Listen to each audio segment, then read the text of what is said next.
Thanks, Stephanie and Mark. I'm Will Granis, Managing Director of the CTO office at Google Cloud. I spent a few decades in the enterprise and most recently at Google as a co-pilot with leaders just like you as you journey to the cloud. So it's a real honor and a privilege for me to be here with you today for our global digital conference, To the Cloud, Your Way.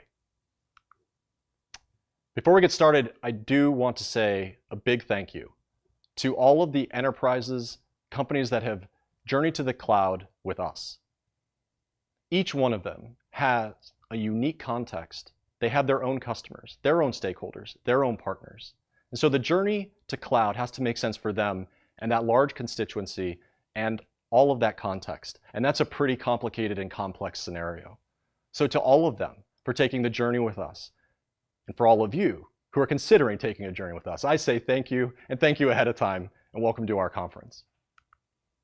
To get things started, I want to share a story with you, a leader, like many of you, who saw an opportunity both for his business as well as the cloud. Jean-Michel Lemieux, CTO and head of engineering at Shopify, visited Mountain View about 3 years ago. We had a conversation around his business's aspirations, the strategy, how technology would be a key enabler for their journey to scale out. Already a very successful business, already with a significant amount of infrastructure on-prem. But for Jean-Michel, he knew that the future lay in the cloud. So over the last few years, explorations of how cloud infrastructure could be useful to Shopify, how they could move apps and services to the cloud, sometimes taking them as is, sometimes modernizing, and sometimes building completely new. Fast forward from that first meeting, last Black Friday, Cyber Monday, Shopify ran over 10% of the world's e-commerce traffic through their platform. These are shops ranging from name brands you would know right away to those that are just starting out, all powered by this amazing e-commerce and hosting platform that Jean-Michel and his team built. That's the potential of a journey to cloud. And that's what flexibility can give all of you. Now, I assume that most of you, if you're not already on your way to the cloud, you will be. Gartner suggests that the vast majority of you will also explore multi-cloud and hybrid architectures. That's our experience here as well. So for you, you'll be looking for flexibility. You'll be looking for adaptability. You need a cloud that fits the choices you make, not a cloud that forces you into choices that are suboptimal for what you're trying to build and enable. Now, we all know that there have been some classic trade-offs in information technology. Security versus agility.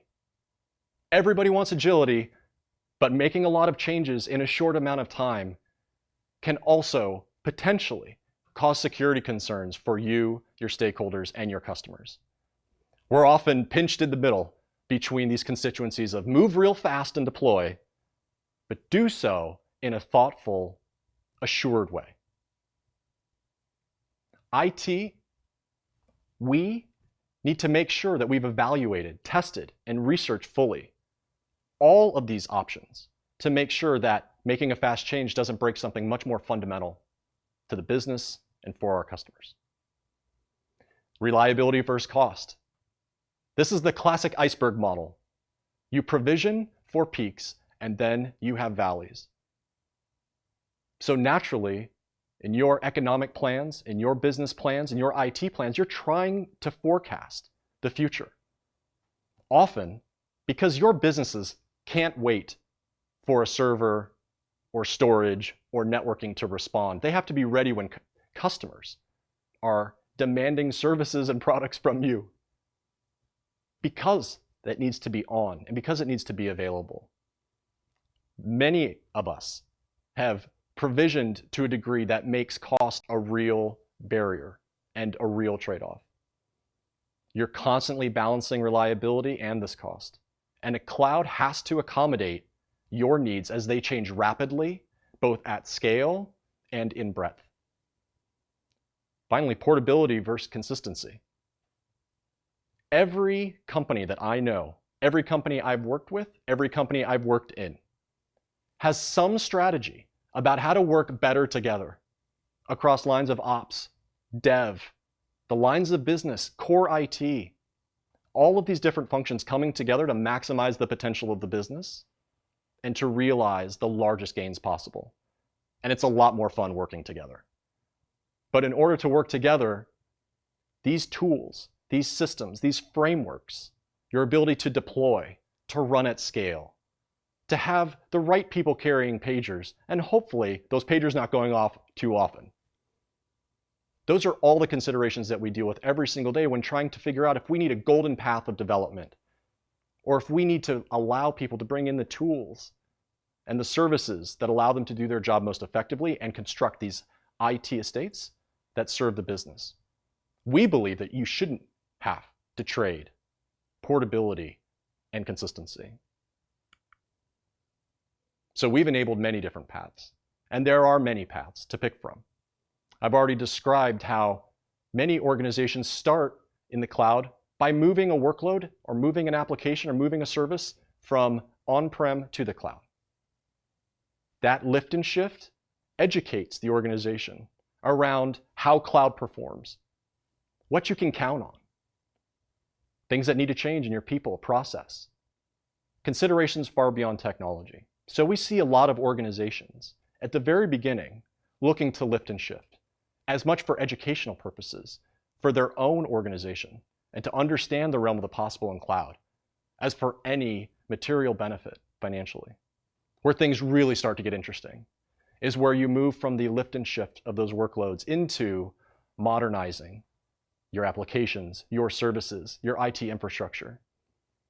Generally speaking, over time, we see people building new applications in the cloud, natively. Now, whether you choose the same path or whether you're on the same path or not, there's a place for you in Google Cloud.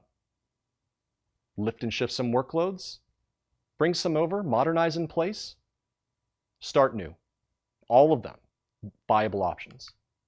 A great example of how you can take multiple paths to the cloud is HSBC. If you were with us a few years ago at Next 2017, you would have heard HSBC talk about the launch of the strategic partnership with Google Cloud and how they were focused initially on analytics that would help them counter fraud. What's really interesting about that story is that they took a very strategic application and service that they were trying to build, enhance with cloud intelligence via machine learning, and bring that out as a service that they could provide to many others. But in doing so, they learned so much about what cloud could do for them across a much broader range of services, new business ideas, or even optimization of their current estate. Fast forward just a few years later, and here is Dinesh on stage recently at Cloud Next 2019, talking about HSBC's status as a lead launch partner for Anthos, a platform that gives HSBC and you the flexibility that we described previously. So for leaders like Dinesh, who are trying to build a path to the cloud that is strategic, accommodates their business strategy, and is flexible and adaptable as their strategy changes and evolves, the cloud has been able to accommodate all of these strategic choices, all of this flexibility, and all this adaptability, and to go from analytics and machine learning in 2017 to complete optimization of infrastructure, hybrid cloud, multi-cloud, and enabling all of the businesses of HSBC with the cloud. That's a pretty remarkable journey. And so Dinesh, the CTO at HSBC, and I have had many conversations over the last year especially around how they can continue to leverage the cloud and continue to take the paths that are right for HSBC. And I suspect many of you, if not all of you, will find the same journey to the cloud. You will start by identifying something that is very strategic for you as a business. You'll learn about cloud migrations through deploying applications and services if you haven't already. Since cloud is not a new deployment pattern, many of you already have strong opinions about how to orchestrate on-prem, hybrid, multi-cloud. And so, like with Anthos, the responsibility is on us to make sure that our cloud infrastructure, services, and platform is ready for you. So whether you're building a platform for e-commerce, transforming a bank, or just getting started in the cloud, the new standard you should expect is the flexibility to build the way you need and take the path to the cloud that's best for you. So as we get ready for the fireside chat with McKinsey, I just wanted to wrap by saying that no matter how you get here, where you migrate from, whether it's on-prem, another cloud, or you decide that your best architecture is one that leverages many different sources of compute, network, storage, managed services. Regardless of strategy and choice, the cloud is ready for you. Our customers and partners continue to inspire us to build the best, most flexible cloud. Our mission, and my personal mission, is their success and yours. I can't wait for you to join Jean-Michel and Dinesh in the cloud with us. Thank you.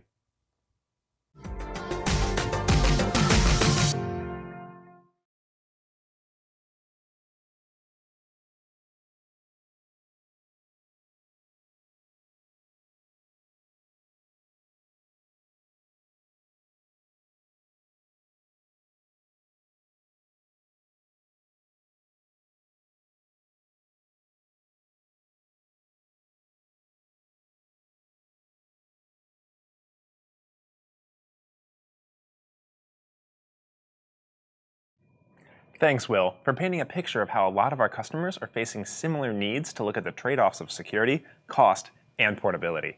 It was great to highlight how many paths to migration there are, and how they can all be used to start taking advantage of the cloud. What I found reassuring was hearing some of those stories about companies like HSBC with the classic challenges of a highly regulated industry still being able to find their own path to the cloud. All the way to a digital-first company like Shopify, using the flexibility of the cloud in combination with their existing infrastructure to scale. We also heard a bit about Anthos, and our sessions today will talk more about how to actually approach a hybrid architecture hands-on. Now it's time for our fireside chat with Will Granis, Director of our Office of the CTO, Chandra Rangan, Senior Director, Product Marketing at Google, and Arul Alumalai, a partner at McKinsey & Company, about myth-busting some of these IT trade-offs and how to make the most out of your investment. Will's been here at Google for quite a while, and he's had the opportunity to work alongside many of our customers as they chart their own journey to the cloud. Every one of these journeys is different, so he's going to walk through some of the most common use cases. Chandra leads the global Google Cloud Platform marketing function. Prior to Google, he led global functions including technical marketing, product management, GTM strategy, customer insights, and more at HPE Software, Symantec, and Gartner. At McKinsey & Company, Arul supports leading organizations as they drive broad-based initiatives to stay ahead of technology disruptions and pursue sources of growth. He advises C-suite executives as they define new strategies, set product roadmaps, offer, design, and pursue go-to-market transformations. After the fireside chat, we'll have an overview of the journey of some of our customers like McKesson and KeyBank. There's some great content coming up, so make sure to stay tuned after the chat and get ready for those hands-on labs.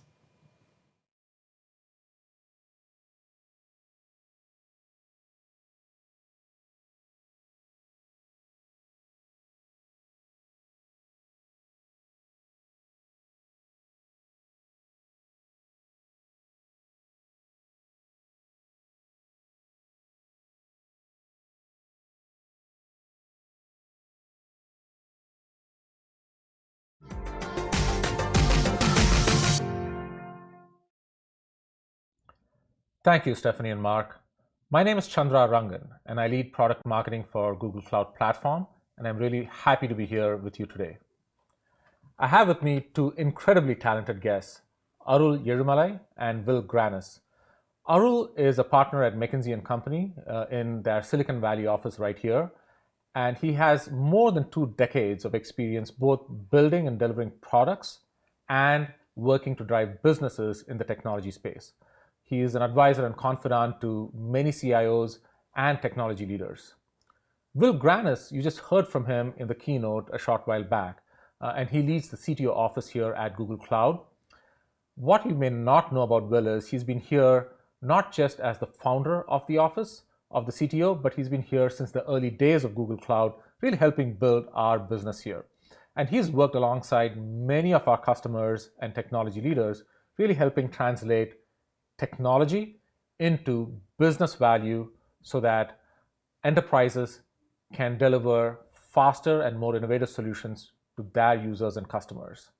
So Arul, Will, very warm welcome to both of you. Thanks, Chandra. Great to be here. Yeah. All right, so Thanks let's for having us here. Yeah. Yeah, of course. Let's get started. I think it'll be good to start with maybe a little bit of your learnings from each of your backgrounds. So maybe Arul, we'll start with you first. Given the engagement that you've had with CIOs, CTOs, technology leaders, talk to us a little bit about the arc of your experience and arc of how you've seen the industry transition and transform over the last decade. Yeah. Sure. Especially with respect to cloud migration and such. We see some obvious things and some not so obvious that we are trying to understand better. Right? The first, on the obvious side, the cloud migration is accelerating. We are getting more and more confirmation on that. To just quantify that a little bit, we just finished a research of 50 plus CIOs of large enterprises with global presence. And when we went and tried to find out what percentage of their workloads are running in cloud, when I say cloud, it's both public cloud and private cloud, the number was slightly north of 50%.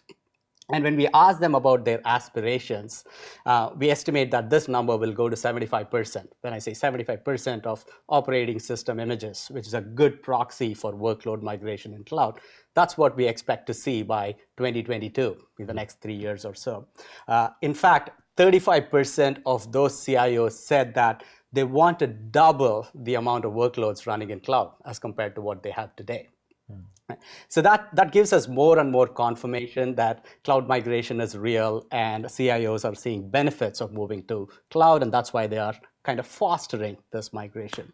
At the same time, one interesting thing that caught our attention when we started driving deeper into some of the motivations of why they are moving into cloud was that astute CIOs and even CEOs, they're using cloud as a trigger to drive broader transformation on how the IT function itself could work. Interesting. Be it the case of building new applications and how they do it, or bringing new capabilities like data science and analytics into it, or even changing the culture of the organization. They're seeing cloud as a trigger point. So one cannot just say that cloud is an endpoint or a end state in itself, but that is becoming a starting point of larger transformations that are happening in organizations today. And that's kind of fascinating, right? What you're saying is it's not just the movement of workloads into the cloud, it is using cloud to drive larger scale transformations. And so I think, Will, and that's exactly what you've been helping CTOs grapple with, right? How do you connect the transformation that cloud can provide back to the business value that these enterprises can deliver back to their customers, right? And so are you seeing the same level of acceleration and speed of adoption that Arul is talking about? Yeah, it's a really interesting point that you make, Arul, because I step back 10, 12 years to the very beginning of cloud. And it was this externalizing these things that you had on-prem and like these equivalents, so like storage, network, compute. Oh, now I can do that in somebody else's data center. And to come to the point where we are now, just over a decade, and now people are using cloud as a trigger for cultural transformation within their own organizations, new ways to delight their customers, building new applications and services. It's an incredible revolution, honestly, in technology. One of the biggest waves any of us will probably ever see in our careers. And so when you ask me about, am I seeing the same thing? Yeah. Absolutely. And it's this long arc. It's not an overnight thing. It's been happening throughout the enterprise and throughout these companies. The leaders of these companies have been learning about cloud. They've been learning about the business models that cloud enables. They've been watching what their developers and their operations teams are saying to them. They've been listening very carefully about what these new technologies enable. And so from the days of the basic compute primitives now to today, where we have managed services that can infinitely scale a data warehouse for a company to solve a problem that would have been computationally and economically infeasible just 3 or 4 years ago. That is the wave of cloud that we're in. And when Arul says, yes, this is now a primary strategy of the board, it's because now you can see the impact, not only to cost and efficiency, but you can see the impact on building new revenue streams. You can see the impact on that cultural digital transformation, the actual people within the organization changing, learning, reskilling, upskilling. It's a fantastic evolution of cloud. And you said acceleration, it is absolutely accelerating. I shared earlier in the keynote, some statistics around over 2/3 of these enterprises now. Again, they multi-cloud hybrid, these are not obvious patterns without some experience. So all of these companies have experience. And so that really tells me that this next wave of cloud is going to be optimizing, journeys and optimizing for these revenue opportunities in ways that we probably can't even imagine sitting here in these chairs today. So let's dig into that a little bit, right? Because we see the acceleration happening. And like you mentioned, Will, sometime back, the trigger points were more tactical, right? It used to be around outsourcing, cost savings, and so on. So the trigger point could have been, hey, we need to shut this data center down. I don't want to invest in the next major refresh. What are the trigger points that are driving the latest wave of cloud adoption? Are they the same trigger points, or are they different ones? Maybe some examples would help. Yeah, I think about it as a sequence. So generally speaking, you have a strategy and you want to free up cash and your economic profile so that you can go invest in the next business, because every business wants to be a growth business. That's how you create a sustainable long-term business. And so in order to create growth, you're always thinking about where's the revenue coming from? Where's this next wave of growth coming from? In order to free up the capital and the expenditures in order to invest in the future. A lot of these companies are thinking about, okay, well, my primary business is probably not managing infrastructure. So how do I focus on the core skills of the enterprise that we have and that we are known for and that we want to cultivate over time?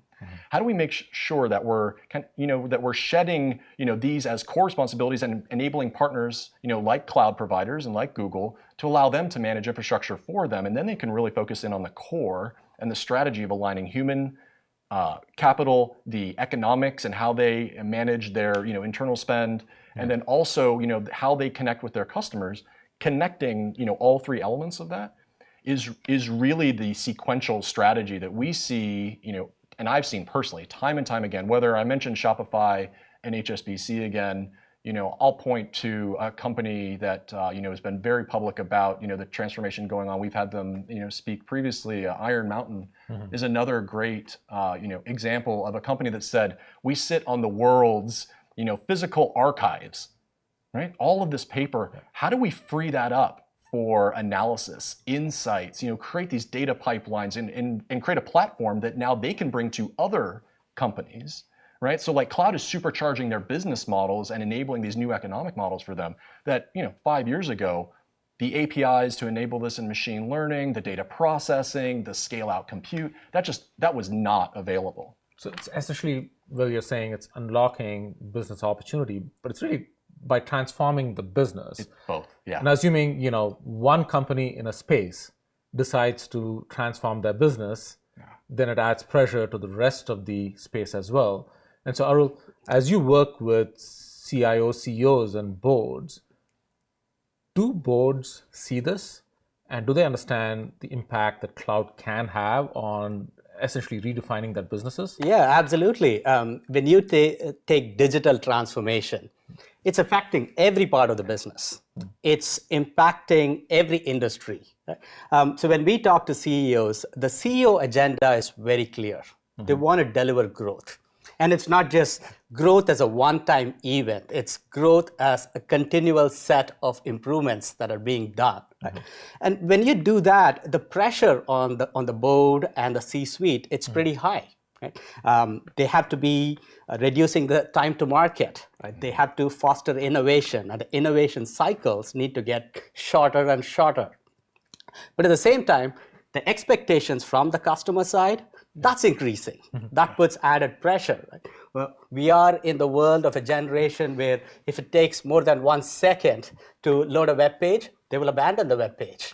Or there is a part of the segment which has been very loyal to a brand. If they see a new product, a new style being offered by a competitor, they think it's fair and they defect to the competitor. So from a CEO perspective and the board perspective, the way you react to changing market conditions and how you do that very quickly, it's a big challenge. But on the other side, if you have to flip it and look at it as an opportunity, that's where digital comes, and it opens up new doors. And you can clearly see digital innovators, they have proved that agility and velocity can trump scale. You can always come and change the landscape. So you also talked about trigger points earlier, right? I would use the term business acceleration and business agility. Those are the trigger points. And if digital could offer it, I mean, that's great. And digital needs to be powered by not just lifting and shifting applications, right? You need to rethink your infrastructure stack. You need to rethink how you modernize your applications. You have to rethink the culture that we talked about earlier, right? Those are trigger points that are driving many of these transformations. Do you mind if I piggyback on that? Because you hit on a topic that I'm super passionate about, which is people. All of these businesses are powered by people. And cloud now allows people to come to the middle, whether you're dev, you're ops, you're IT, you're the line of business, you're the C-suite, and you can rally around a conversation where you're using all of the same terms, you're describing things in very consistent ways. And what it does is it unlocks this like latent capacity within an organization for people who want to experiment.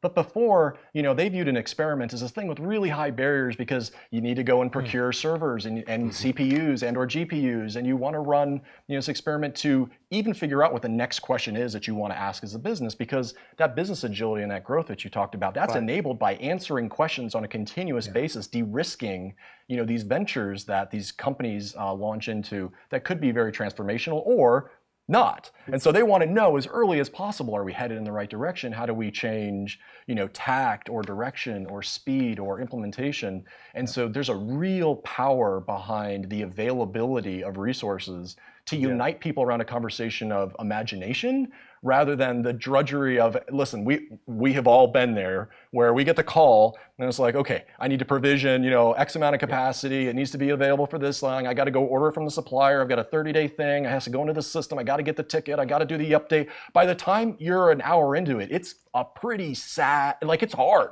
It's hard at the human level to unlock creativity in that type of environment. And all of us, this is, I think, what all of us want as IT professionals and people that are trying to, partner up to unlock the business value, is we want to reduce the toil as much as possible. And we want to get to the core. We want to get to the imagination, the creativity, and unlock that. I'm smiling because you're hitting on pain points that I've personally experienced as a system admin. And I remember, hey, look, I got to come over the weekend and then make sure that all these servers are provisioned and imaged and ready for whatever, right? And so, but I think both of you are starting to pick on various different angles. If I look at it from the board perspective and the CEO perspective, you had a very interesting insight, Arul, which was speed of innovation always overcomes scale benefits. Right, or at least it can definitely overcome scale benefits. And Will, you started talking a little bit about, lifting and shifting is not enough. I think, Arul, you mentioned that as well.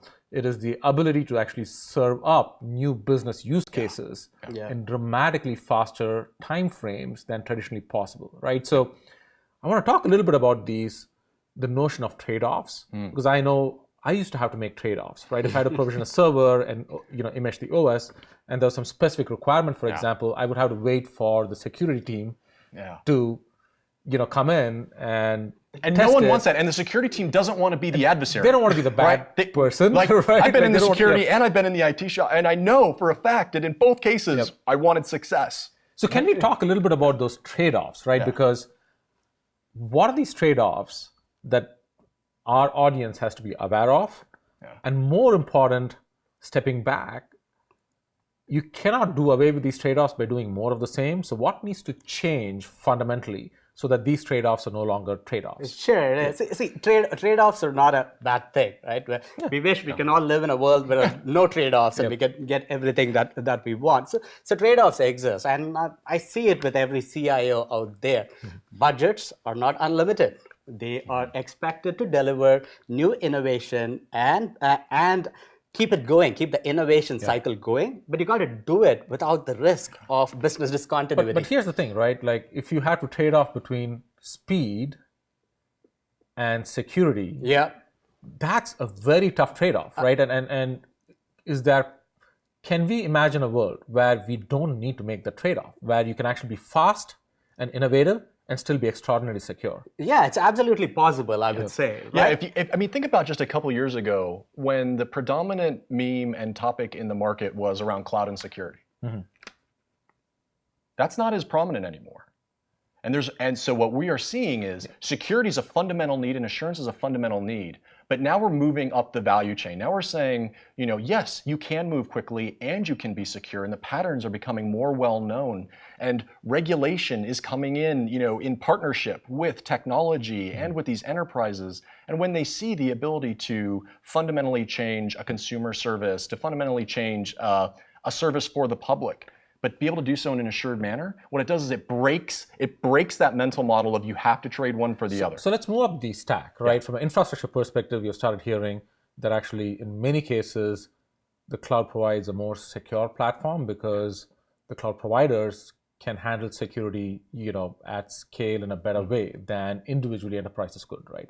But once you move up the stack and you think about application development, then you still have those trade-offs, right? So are there different means and mechanisms where we think about applications that cloud enables, so it's not just lift and shift? Yeah. Hey, one point. Let's first acknowledge this debate, right? It's a true debate. Yes.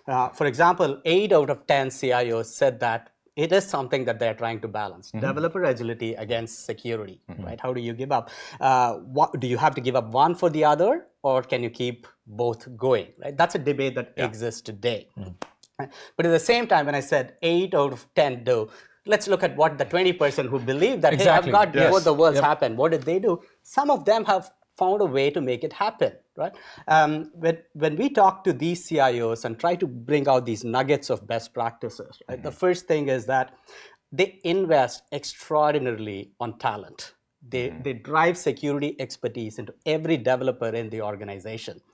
Good developers with good security expertise check in secure code. So you build that as a practice in the organization. So build security in, not treat it after the fact. Absolutely. It's got to be security by design, security integrated into teams. And, one of my good friends who leads a digital transformation says that if the developer has to say that, oh, my team needs to go talk to the security team, you've already lost the battle. Battle, right?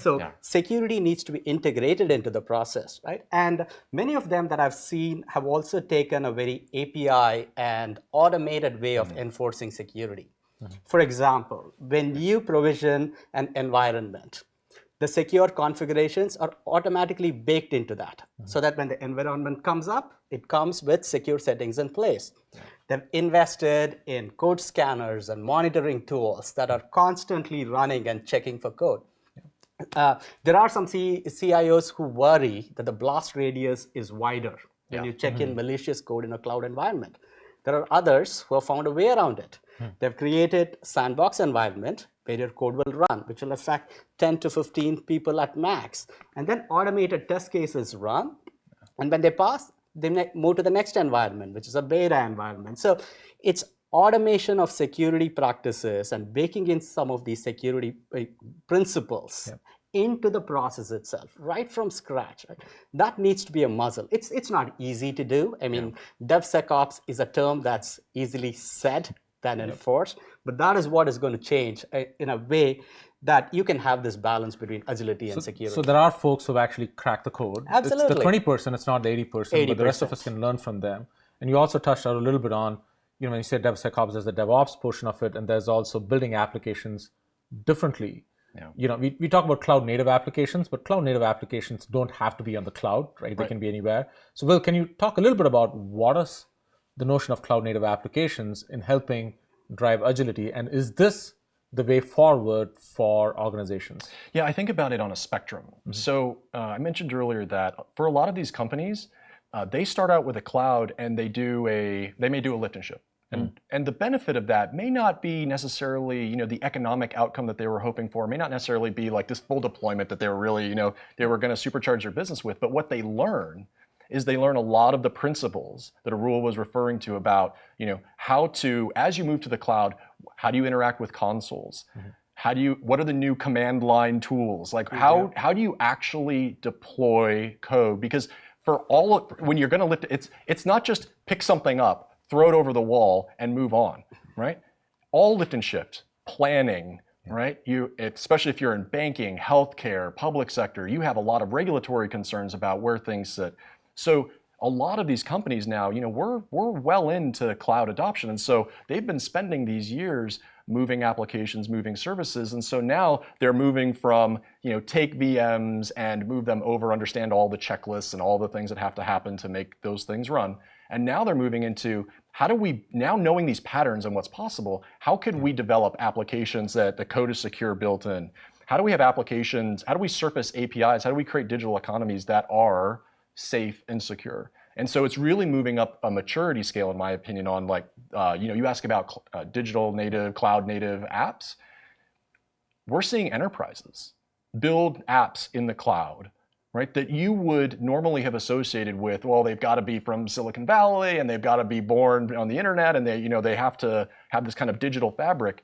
Absolutely not, because these enterprises have learned, and they have learned what it takes to deploy these applications at scale, to make them secure, to have them interchanging, to build new businesses with them.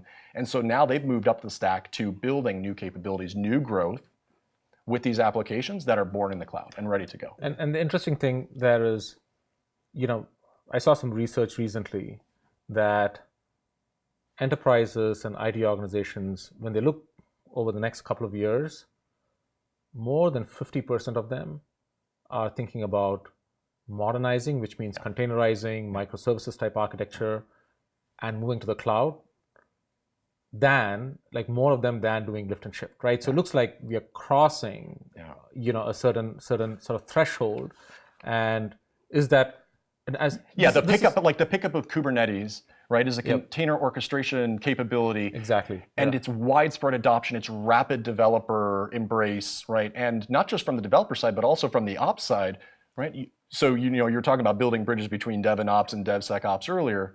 As we see these technologies, really flourish and create this baseline for a conversation, deployment models, declarative configurations, all of these different, really cool, powerful features that are built in, it is driving the feasibility that people go, okay, there's this baseline, all my developers know about it, they're working with all of their other peers and other companies out in open source.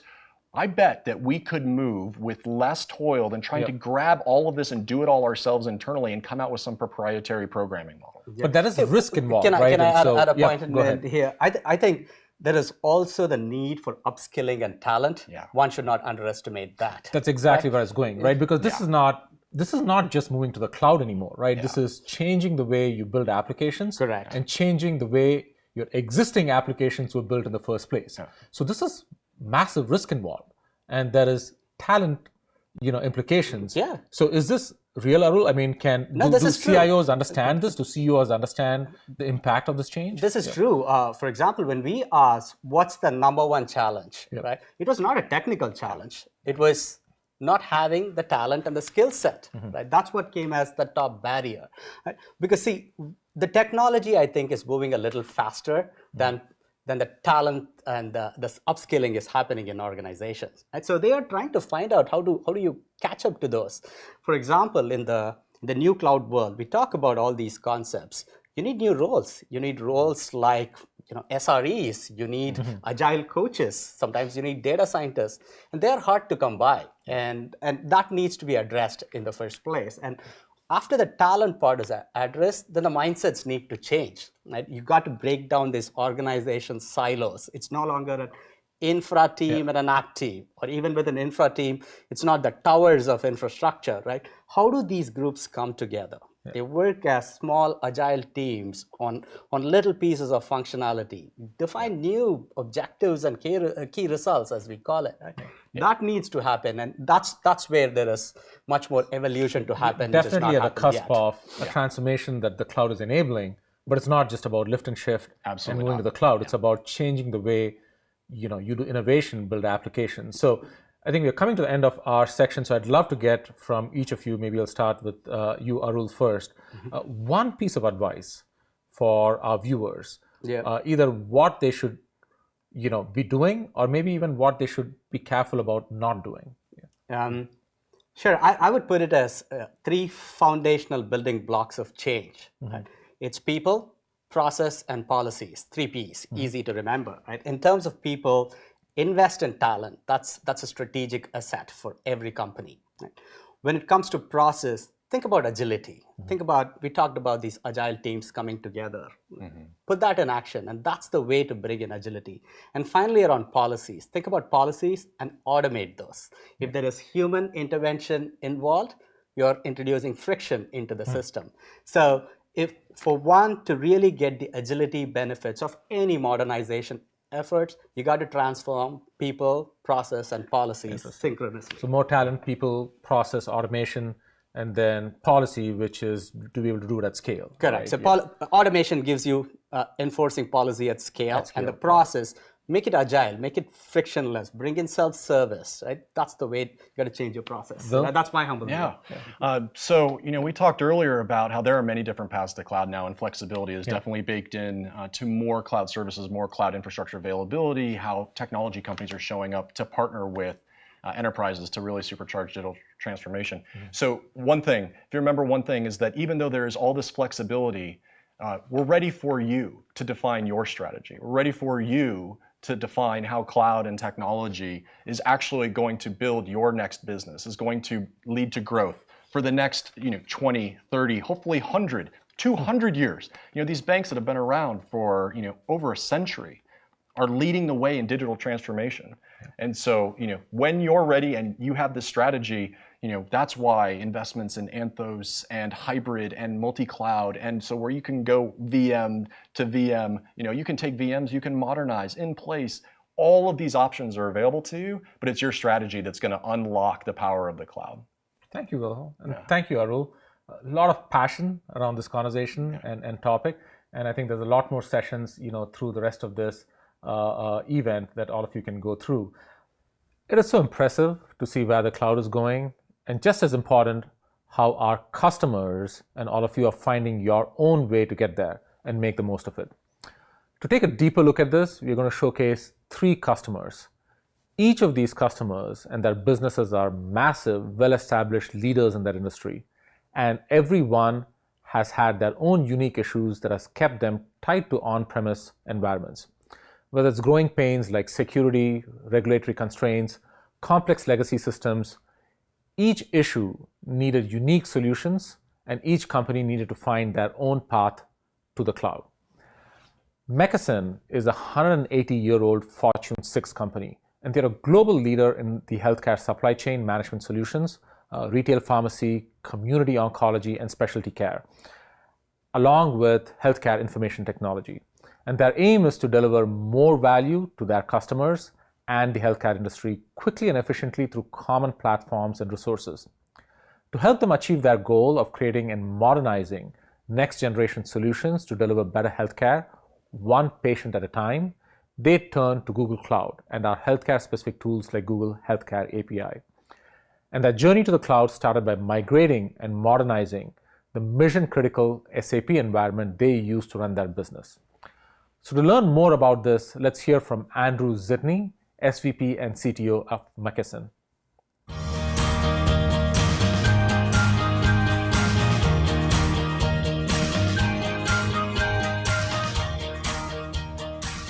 It's a 180-year-old company with a solid culture, so this was a huge risk for everybody. One of the things we talk about at McKesson is a couple of things in and around patient. Patient's at the center of everything that we do, right? And we also are a distribution company at the core, so it's not a box, it's actually a patient. But what Google Cloud does for us, and some of the higher analytics capabilities we hope will do for us, is give us the ability to better serve you as a patient, you as an individual. And if you think about the healthcare industry, one of the first considerations is the customer data in and around PHI, and how do we secure that and keep it secure. This is where GCP, Google comes in, and SAP, and thinking of running S4 within GCP just adds a layer of security. The real conversation starts to pivot when you get everybody in the room to understand that the capabilities of Google Cloud and SAP running on Google Cloud eliminates a lot of the overhead and allows us to free up our resources to put what I call above the line and allow them to add value to the business and start adding business capability and features and not worry about SAP running on GCP. It's enabling the business to move with speed that they haven't seen in the past. It's modernizing the entire stack of infrastructure and technology. It's giving us a safe, secure, and available environment.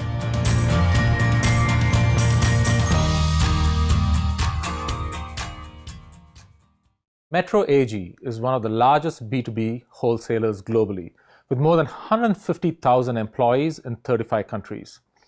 And they want to take their food and hospitality sector to a whole new level, using digital technology and bringing that to every part of their business. But they were weighed down by having to find ways to make their worldwide on-prem servers running on different softwares working well together. And their solution was to move everything up to the cloud. Now, this is going to be a huge move. So they worked with us on a number of fronts, including infrastructure, networking, security, analytics, and collaboration technologies. Making the move was one thing, but to really succeed, they also needed to drive cloud adoption. So let's hear now from Timo Salzeder, Metro CIO, CSO, to find out how they created the cultural change they needed to get the most out of the cloud.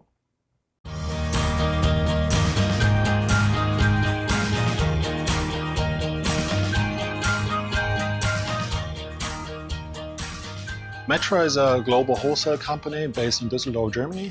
We are acting in 25 countries around the globe, mainly in Europe and in Asia. We have 150,000 people and generate a revenue of about 37 billion globally.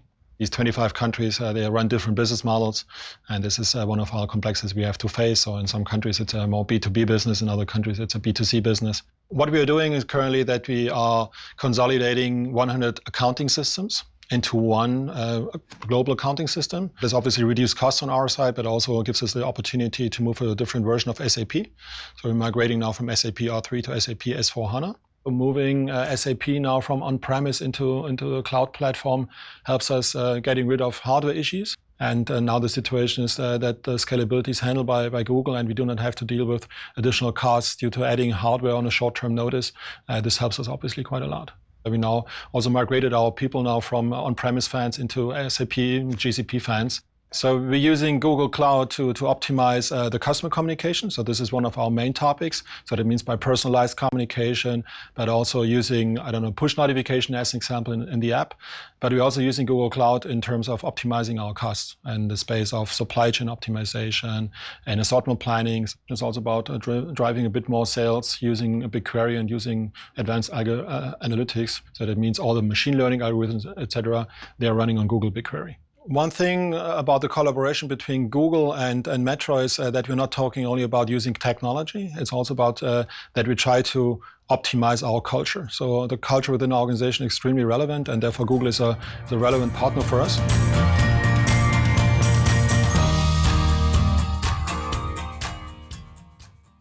So that's an example of a business that moved everything to the cloud.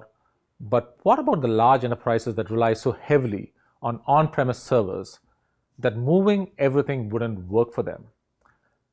With over 200 years of history and over 1,100 branches worldwide, KeyBank is an established institution with a need for a hybrid solution that works both with the cloud and with their on-premise servers. The solution for them came in the form of containerization with Kubernetes and Istio.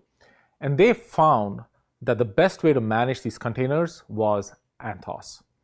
Hear from Keith Silvestri, CTO of KeyBank, and Kaustubh Das, VP of Hyperflex at Cisco Systems, on how KeyBank is using Anthos on Hyperflex to help them deploy a modern infrastructure framework with hybrid connectivity and multi-cloud application deployment.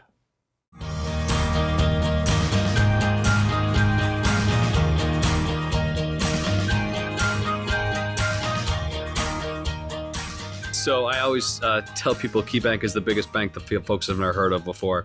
We have 1,100 branches and around 1,100 ATMs, 25,000 employees, 140 billion in assets. It's almost a 200-year-old company. I think in the banking industry, you either transform digitally or you will not survive. We are a Cisco shop. We're on a lot of Cisco product, including ACI and our 9Ks. And when it came to running Google product Anthos, it was a natural selection for us to partner with you. I think Anthos is a true differentiator for us. And I think about it in terms of releases that we can do, right? Where we can have actually releases that if we chose to, using our agile methodology, we could have releases on a daily basis. We're excited for Hyperflex, the hyper-converged that we will run Anthos on. And I think it's really going to be something that's going to take off for both companies. I'll pay a nice compliment to Cisco as I spoke to my engineers that did the work to set Anthos and Hyperflex up. The setup was seamless, and we really enjoyed the single pane of glass in terms of the monitoring.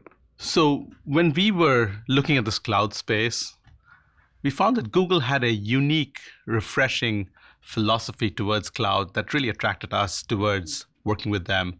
They had this approach of an open cloud based on open platforms, based on open source, recognizing that there will be multiple clouds out there, right. Which was very similar to our philosophy. Google was the natural choice for us just in terms of the security and the enterprise commitments that they've made. Yeah, and as consumers and customers get used to more consumerized experiences, which are simpler, faster, much more intuitive, I think they're beginning to expect that of corporate experiences and their work experiences.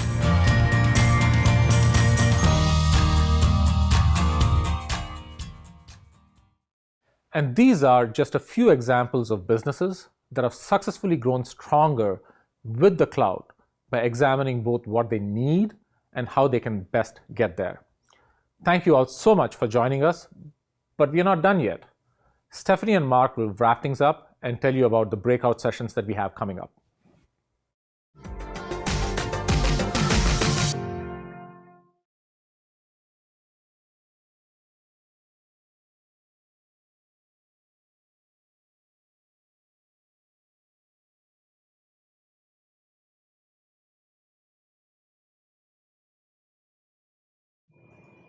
Welcome back. What I love about that session was hearing about two customers with wildly different approaches to the cloud, yet both were still able to find the tools and paths to make it work.